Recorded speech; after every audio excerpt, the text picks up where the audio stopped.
Bueno, hermanos, yo les agradezco muchísimo, muchísimo porque estos meses me he insertado con un gozo tremendo en una congregación virtual que son de diferentes partes y yo sé que por cambio de horario pues algunos lógicamente no toman el mismo momento, pero en todo y por todo, yo esta mañana quiero aprovechar siendo que hasta los climas son diferentes, algunos están con calor, nosotros estamos con frío, y sin embargo estamos en el mismo planeta. Entonces voy a tomar el pasaje del libro de Juan, capítulo 10, versículo 10. Y el tema que podemos subrayar, que lo podemos grabar, es la vida abundante. La Biblia habla de una vida y una vida sin Cristo, sin Dios, es una vida que tiene el rumbo a la condenación.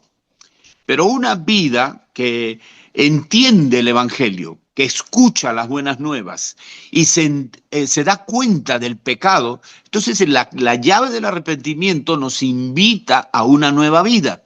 Y esa vida es una vida que viene de Dios por el sello del Espíritu y la riqueza de la palabra, la Biblia. El ladrón no viene para hurtar y matar y destruir. Yo he venido para que tengan vida, dice Jesús. Mire, le cuento algunas cosas bien rápido. Yo llegué aquí a esta ciudad de Denver, Colorado, invitado por un pastor bautista que nos conocíamos de casi toda la vida cristiana, pero no pudimos trabajar juntos.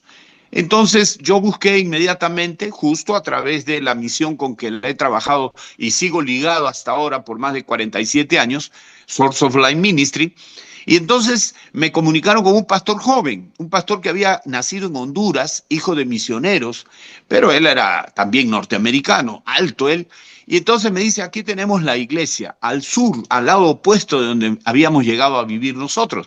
¿Y cómo se llamaba la iglesia? Vida Abundante.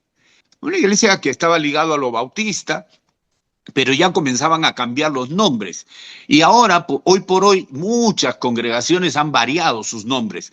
Los que eran bautistas muchas veces ya no son bautistas y le ponen cualquier otro nombre, La Roca, le pueden poner Abundancia o lo que sea, La Luz. Entonces yo me quedé con la palabra y he estado meditándola durante este tiempo. Quiero mencionar algunas cosas que tienen que ver con el tema de la abundancia. Y eso implica una primera cosa, observación de la realidad. Si nosotros no podemos vivir una vida que se siente de Dios, tenemos que observar la realidad que es nuestro entorno, la realidad que tiene que ver con la actividad que hacemos, las cosas donde nos movemos, el lugar de residencia, la ciudad, el país, el continente. O sea, la observación es importante en el estudio de la Biblia. Si no hay observación, entonces nos confundimos. Juan escribe un evangelio casi al final del primer siglo.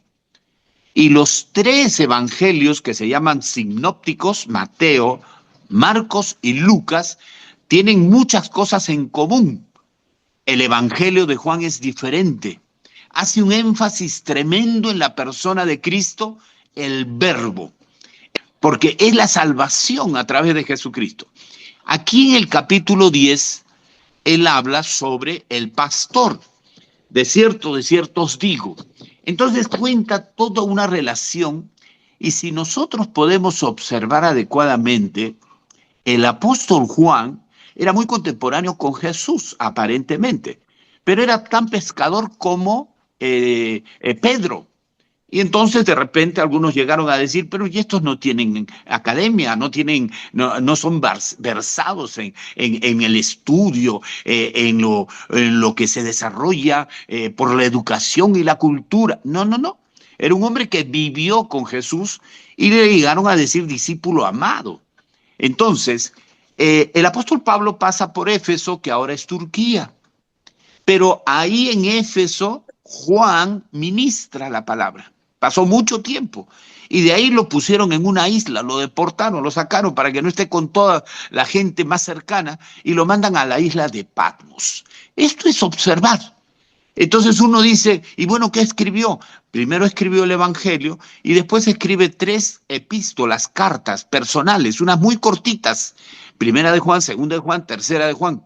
Y usted puede leerlas. Y termina escribiendo un extenso mensaje, revelación directa de Dios por el ángel, y algunos representa a Jesús mismo, dicen algunos estudiosos, el libro de Apocalipsis. En el inglés se dice revelación. Entonces, Juan es muy importante en la historia cristiana. Ahora, cuando hablo de observación, hay un asunto que nos da también este principio: la negación de lo que no nos agrada. Y puede subrayarlo. Yo se los voy a pasar a los que pidan, se los voy a compartir al pastor Dagoberto, que le agradezco tanto. La negación de las cosas es terrible cuando uno hace algo malo y entonces no identifica lo que la Biblia llama pecado. Entonces ahí se debilita la vida y por consiguiente a veces obstaculiza la vida abundante. Quiero llevarlos hacia allá. Lo tercero es aceptación a pesar de la negación. Entonces, cuando la vida cristiana no acepta ciertos términos divinos, entonces rechaza hasta la fe. Apostasía se llama. Entonces, negación de la fe. Y cuando nosotros pasamos por eso, esa negación se convierte en una mala aceptación. Comenzamos a aceptar lo malo. El fraude es fraude. El pecado es pecado. Está toda la lista. La envidia, los celos, la fornicación, el adulterio, el robo. Toda la lista de los deseos de la carne tienen que ver con la falta de aceptación de la realidad de Dios para disfrutar de la vida abundante. O sea, Dios nos quiere dar todo, pero nosotros a veces tenemos estorbos, obstáculos, construimos paredes. Entonces, en toda la prueba, yo en lo personal, delante de Dios, tengo que analizar qué me está obstaculizando el disfrutar la vida que ya me ofreció Dios. Y es a través de Jesucristo que yo debo vivir una vida abundante. Ahora, un punto más. Razones que obstaculizan esa vida abundante. La vida en ese contexto de salvación y salud no es una vida de riqueza solamente. La gente se afana por tener dinero, hace fraude, hace trampa, roba. En realidad afecta a los demás, porque el mundo piramidal es que cuanto más pobres hay abajo, unos cuantos se hacen ricos y creen que esa es la vida. Y no es así. Hermanos, yo me gozo en realidad que tengamos el reloj. Porque si no, yo hablaría toda la mañana, en realidad. Hablaría gozándome de mi vida propia como un ejemplo que muchos no pueden seguirlo, no lo tienen que seguir, pero sí podemos ir juntos caminando de la mano. Todos los que somos renacidos deberíamos guardar unidad. Pero ¿qué hace el hombre? Se divide. ¿Y qué dijo Jesús? Una casa dividida no puede prevalecer. Y dentro del cristianismo también ha habido mucha división. Nombres distintos, nombres y nombres y nombres, y cada uno cree que tiene la razón. No, en Cristo somos uno, y en Cristo deberíamos caminar pensando lo mismo, siguiendo los mismos objetivos. Esto yo lo amplío de una manera como la definición de la identidad espiritual. La vida abundante tiene que ver con definición de nuestra propia identidad como seres humanos. La identidad espiritual es la que está por encima de lo que es humano natural.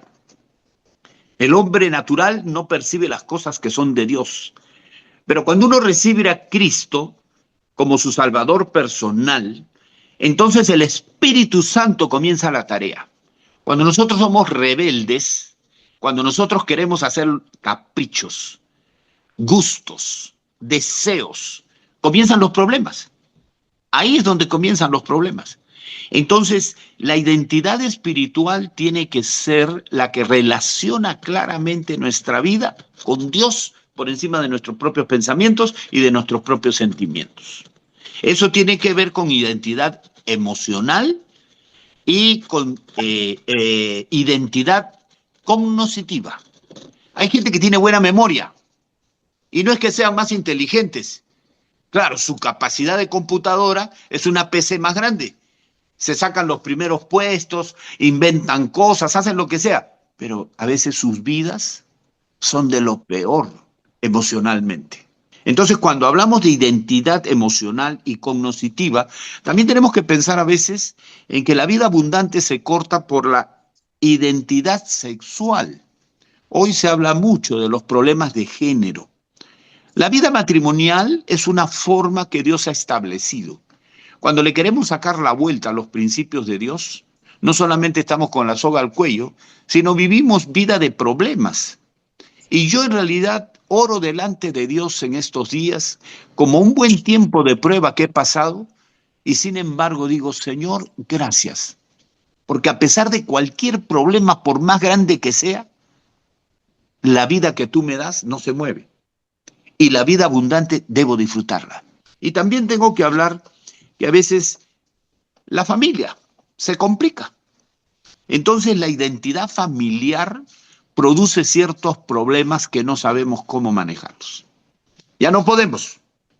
Y ¡pum! Chocamos aquí, chocamos allá, chocamos por todos lados. Pero cuando volvemos a la base, cuando nos identificamos con aquel que dio la vida por nosotros, cualquier problema familiar debe estar por debajo de la vida abundante. Mire, lo repito, cualquier problema familiar debe estar por debajo de la vida abundante que me ofrece Dios. Porque si no estoy rechazando, pues, estoy rechazando la vida abundante por cualquier cosita. Dice, la gota que rebalsó el vaso. Así dice la gente, ¿no?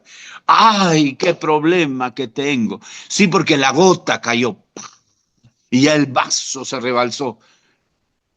Miramos al Señor, leemos su palabra, el Espíritu trabaja en nuestros corazones y en nuestras mentes. Y entonces se disipa el problema. Puede comenzar a volver como al ataque. ¿Y saben por qué? Porque acá hay algo sobrenatural. No es solo humano. El ladrón no viene sino para hurtar y matar. Y eso sí es obra del enemigo. Nosotros tenemos lucha contra sangre, con las potestades de maldad, con aquello que tiene que ver con el enemigo de Dios. Tome nota de Mateo 15, del 1 al 20, no lo voy a leer, pero digo yo, entonces se acercaron a Jesús ciertos escribas y fariseos de Jerusalén diciendo, ¿por qué tus discípulos quebrantan la tradición? La religión sigue establecida, con dogmas, con palabras humanas y que contradicen en muchas partes lo que dice la palabra escrita. Este capítulo 15 de Mateo, usted tome nota, del 1 al 20, tiene toda la claridad meridiana para enriquecer la vida abundante. El verso 7 dice, hipócritas, bien profetizó de vosotros Isaías cuando dijo, este pueblo de labios me honra, mas su corazón está lejos de mí. Pues en vano me honran enseñando como doctrina mandamientos de hombres. Y ahí tiene que ver la vida familiar, la crianza de los hijos, las separaciones, el divorcio, el contenido de ideas equivocadas por la influencia de personas y no de Dios. Yo no sé cuán espiritual puede ser usted. Yo no estoy en una competencia de espiritualidad. Yo estoy en una posición de dependencia. Quiero que el Señor sea engrandecido, que sea alabado con la vida transparente que podemos vivir.